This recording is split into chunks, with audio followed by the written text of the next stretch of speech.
প্রার্থনা কোচিং সেন্টারে তোমাদের সকলকে স্বাগতম জানাই। চলে আসলাম নতুন একটা ভিডিও নিয়ে। আজকে আমার আলোচ্য বিষয় হচ্ছে থর্নডাইকের বহু উপাদান তত্ত্ব। এই প্রাণী জগতে মানুষ যে শ্রেষ্ঠত্ব অর্জন করেছে, যে গুণটার ওপর নির্ভর করে, তার নাম হচ্ছে বুদ্ধি। সুতরাং বুদ্ধি হলো একটি জটিল মানসিক সহজাত ক্ষমতা। বর্তমানে এই বুদ্ধির সংজ্ঞা দিতে গিয়ে বা সংজ্ঞাটা গড়ে উঠেছে গণিতিক এবং বৈজ্ঞানিক যুক্তির ওপর নির্ভর করে। আর এর মধ্যে উল্লেখযোগ্য হচ্ছে থর্নডাইকের বহু উপাদান তত্ত্ব। এবার জানবো থর্নডাইকের বহু উপাদান তত্ত্বটি কি। এই বহু উপাদান তত্ত্বের সংজ্ঞা দিতে গিয়ে বা বলতে গিয়ে থর্নডাইক বলেছেন, একটি নির্দিষ্ট উদ্দীপকের জন্য নির্দিষ্ট প্রতিক্রিয়া রয়েছে। সুতরাং এরকম অসংখ্য উদ্দীপকের জন্য অসংখ্য প্রতিক্রিয়া রয়েছে এবং এই অসংখ্য প্রতিক্রিয়ার বন্ধনের নামই হলো বুদ্ধি।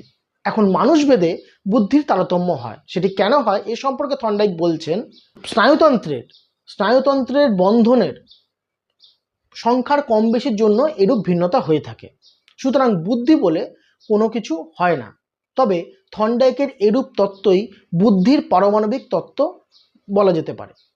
থর্নডাইক বুদ্ধির 4টি গুণের কথা বলেছেন: স্তর, বিস্তৃতি, ক্ষেত্র এবং শেষমেশ গতি। এই 4টি গুণের উপর নির্ভর করেই আমরা বুদ্ধির বিচার করে থাকি।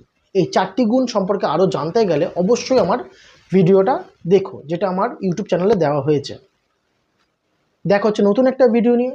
ভালো থেকো, ধন্যবাদ।